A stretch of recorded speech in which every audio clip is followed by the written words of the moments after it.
Alright, today I'm going to be showing you how to replace the passenger side CV axle on a 2010 Toyota Corolla. This is the SE 1.8 model, or 1.8 motor. Very simple process. We're going to start off with the passenger side, and I'm going to be also doing the driver side too as well. So we're going to be doing both sides.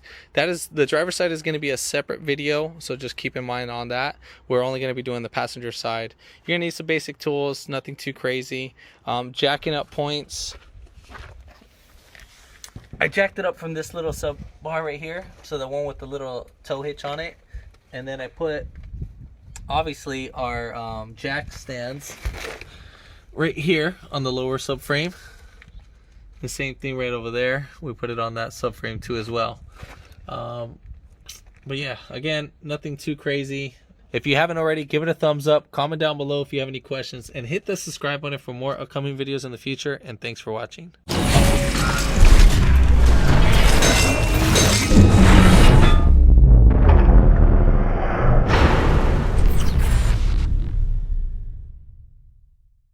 Right here, we're going to go ahead and pull off our little hubcap. So we're just going to grab our two hands, make sure they have them, at least kind of far apart, at least have one indentation. Use your thumbs on the tire and then just pull back like that. Sometimes it can be on a little bit harder. Then we're going to take off these 21 millimeters.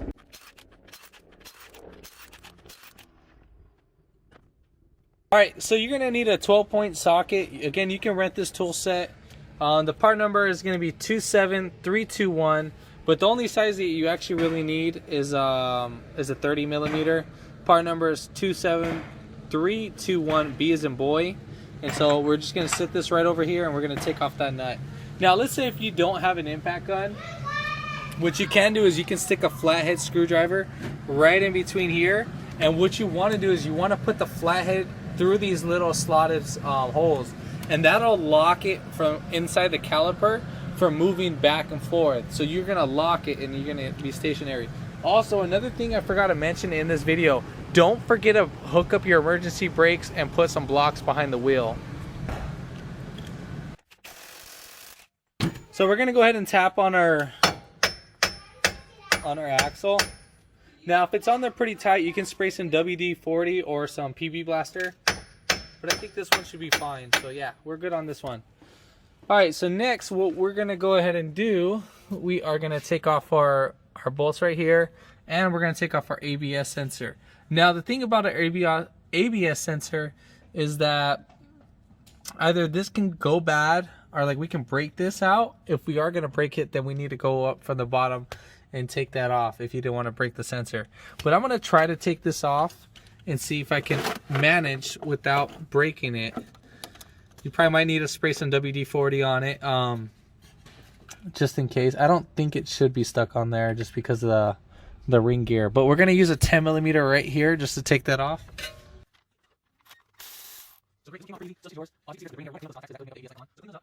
Then coming right here on the front of where the caliper's at on the right side, we're going to go ahead and take off this 14 millimeter bolt that's holding in the brake line.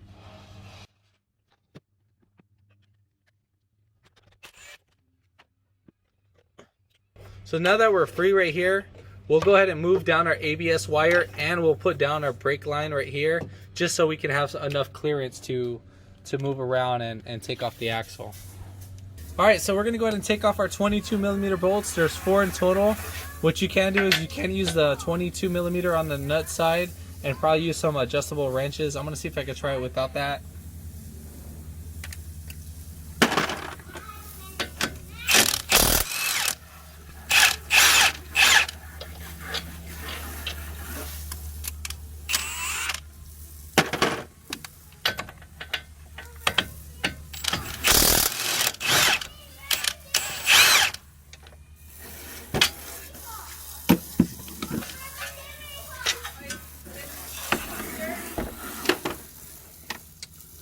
So once we get that, I'm just going to tap off this bolt just to make it easier for me. Just going to hit it on the opposite side. Then on the bottom right here, I'm just going to kind of, on the top hat, I'm just going to use my knee just to lift up and wiggle it back and forth. Now you are going to use a little bit of force All right, cool. Now that we have that out, just be careful with your wire. And then there we should have it, that the axle should pop right out. So there we go. We'll set that right there. Now we're gonna go under the vehicle and pop out the CV axle. Fluid might come out, fluid might not. All right, so we're under the car. Now we need to remember how the axle goes and how it fully seats in. So just remember that little gap, what's there.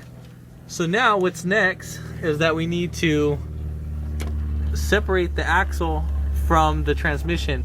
So we can either get a pick like this, I'm using a cold chisel, and then we're gonna tap on the other end of the cold chisel with the hammer.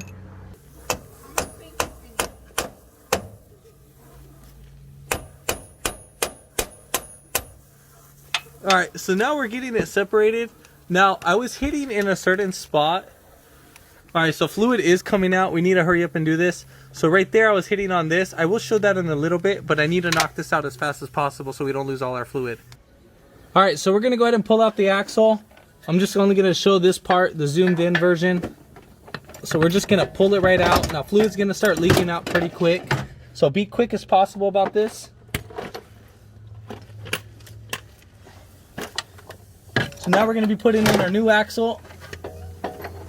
And then there we have it. So we're gonna go ahead and hammer it. So we're gonna compress the axle. Let me go ahead and show that. All right, so we're gonna go ahead and push this right in.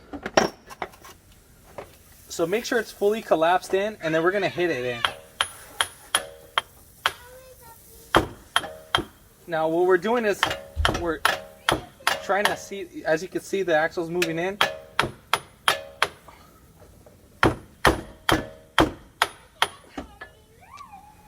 All right, so we're fully seated in.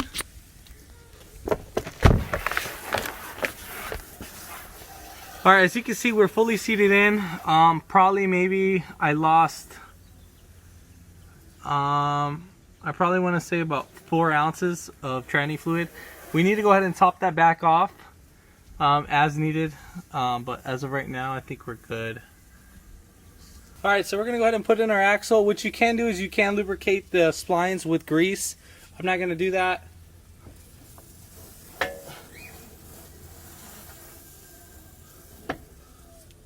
So we're gonna go ahead and face this down, put in our hub, and then we're gonna lift up. Now this is gonna be a little tedious. Make sure you spin your, at the same time, we wanna spin this guy too. So I'm gonna try to show all of this at once. So again, we're gonna lift right up. We'll make sure our sensor's not in the way. Spin in our,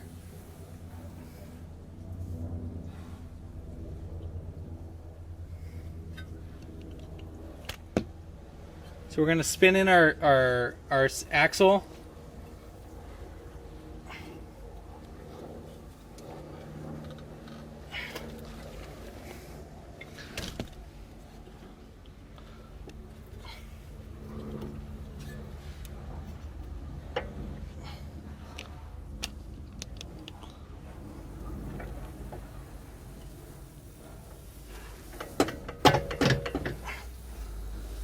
Probably need to tap on the top hat, or you know, kind of move it up and down.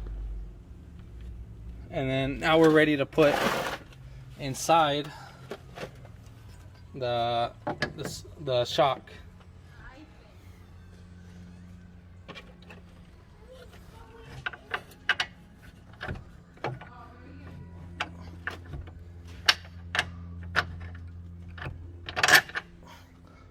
All right, so now that we got the top bolt in, make sure it's fully seated in.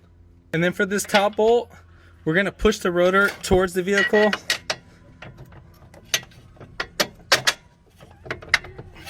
Just like that. Now we're gonna go ahead and tighten down these bolts.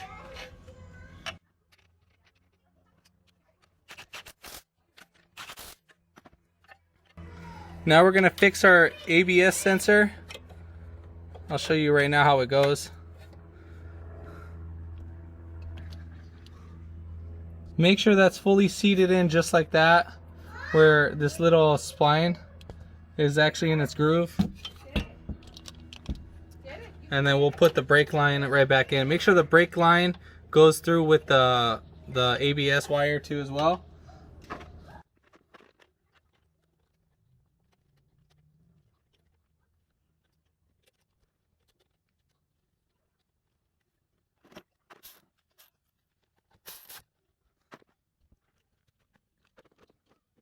All right, so now we're gonna go ahead and put in our ABS wire or our sensor. We'll connect that in with the 10.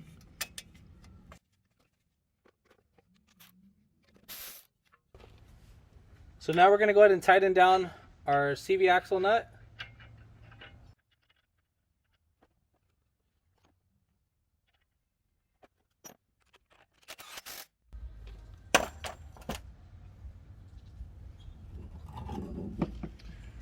Now right here it has this little notch. Let me get that zoomed in. So we have this little notch right here. We just need to tap on the cap right there. We just need to hammer that right in. And then there we have it. So now let's go ahead and put back on our wheel. All right, so now we're gonna go ahead and tighten down our lug nuts. So you want to snug in the bottom first until you get everything fully seated, and then we'll do the bottom and then the top until everything gets fully seated. So once those two are seated, now we're gonna tighten down the bolts in a star pattern. So 1, 2, 3, 4, and 5. And there we have it. We'll go ahead and put on our dust cap. Make sure you line your little dust cover with this hole as versus with the valve stem right there. And then once you hit that right in, just put that right in there and you're all set and done. If this video helped you out, give it a thumbs up, comment down below if you have any questions, and hit that subscribe button for more upcoming videos in the future, and thanks for watching.